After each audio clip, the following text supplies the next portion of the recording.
South Korea has just proposed something that could reshape one of the world's most dangerous frozen conflicts, officially ending the Korean War after more than 7 decades.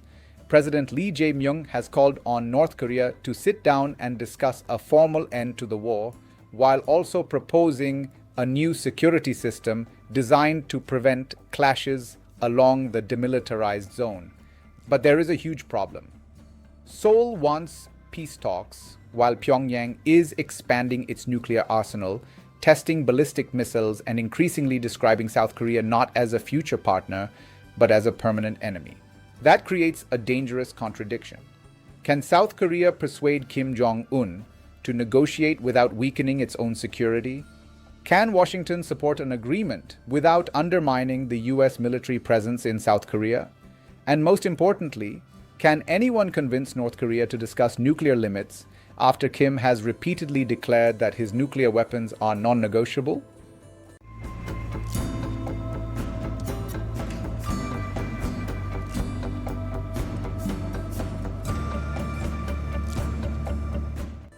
The answer could determine whether the Korean peninsula enters a period of genuine détente or another cycle of escalation. The Korean War ended in 1953 with an armistice, not a peace treaty. That distinction matters. The fighting stopped, but the two Koreas never formally ended the war. The DMZ now separates their forces, creating one of the world's most heavily militarized borders. Over the decades, the peninsula has experienced military clashes, artillery exchanges, propaganda campaigns, and periodic crises. North Korea has also developed nuclear weapons and ballistic missiles capable of delivering them. Pyongyang declared itself a nuclear state in 2022 and has repeatedly rejected the idea of surrendering its arsenal. South Korea therefore faces a difficult reality. It wants to reduce the risk of war, but it must negotiate with a government that sees nuclear weapons as the ultimate guarantee of regime survival. And Lee's proposal comes at a particularly important moment.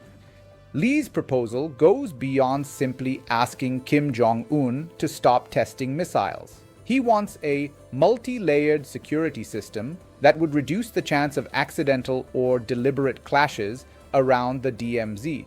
That could involve military communication channels, agreements on exercises, limits on dangerous activities near the border, and mechanisms for quickly managing incidents. The idea is straightforward. Before trying to solve the entire Korean conflict, reduce the number of situations that could accidentally start a war. That approach makes sense because the Korean peninsula has an enormous escalation problem. Tens of thousands of US troops remain in South Korea, while North Korea maintains a massive military force close to the border. Seoul itself sits within range of North Korean artillery and missiles. A small incident could therefore trigger a rapid military response. Lee also wants discussions about practical ways to halt the expansion of North Korea's nuclear capabilities. That wording matters. He is not immediately demanding complete denuclearization. Instead, Seoul could pursue a freeze on further nuclear production while accepting that North Korea already possesses nuclear weapons. That idea resembles proposals Lee has previously supported, including a possible agreement between Donald Trump and Jong Un to freeze North Korea's nuclear production. But this creates the first major obstacle. You cannot freeze a nuclear program unless North Korea agrees to reveal enough of it for outsiders to verify the freeze, and Pyongyang has shown little interest in giving outsiders that kind of access. That brings us to the second problem. North Korea's definition of peace has changed. For decades, both Koreas formally maintained the idea that eventual reunification remained possible. Jong Un has moved sharply away from that position. In January 2024, Kim declared that reunification with South Korea was no longer realistic and ordered changes to North Korea's constitutional approach. He described the South as a primary foe and said that if war erupted, North Korea should seek to occupy and incorporate South Korean territory. That represents a major ideological shift. Pyongyang is no longer simply demanding concessions before returning to reunification talks. It increasingly treats the South as a separate, hostile state. That makes Lee's language about peaceful coexistence and mutual growth difficult for Kim to accept. There is also the nuclear issue. Estimates suggest North Korea already possesses dozens of nuclear warheads.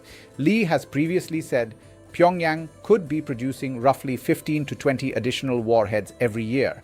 That means time favors North Korea's arsenal. Every year without an agreement could mean more weapons, more fissile material, and more missile capability. So Lee's proposal is effectively asking Kim to stop a process that strengthens his bargaining position. Why would he? The answer may lie outside the peninsula. Donald Trump is one of the few Western leaders to have established a direct relationship with Kim Jong Un.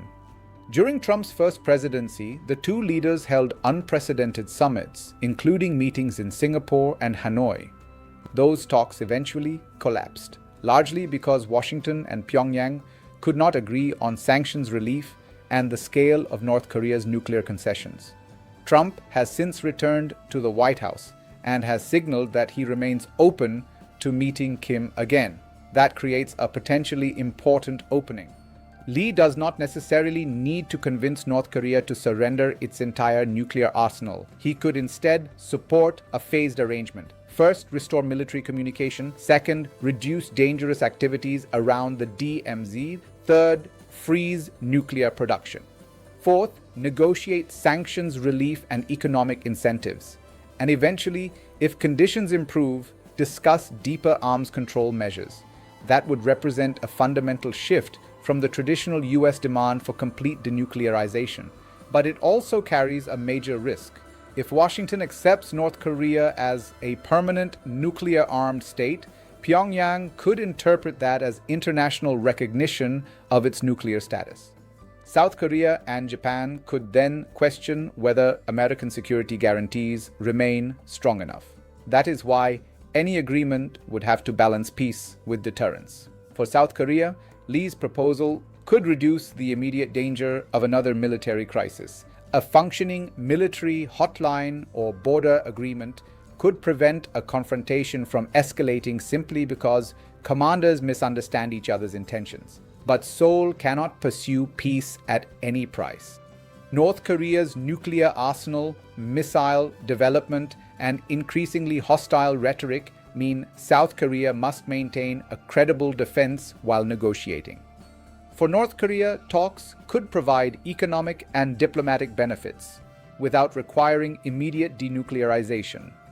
Pyongyang could seek sanctions relief, investment, food assistance, or political recognition in exchange for limits on military activity.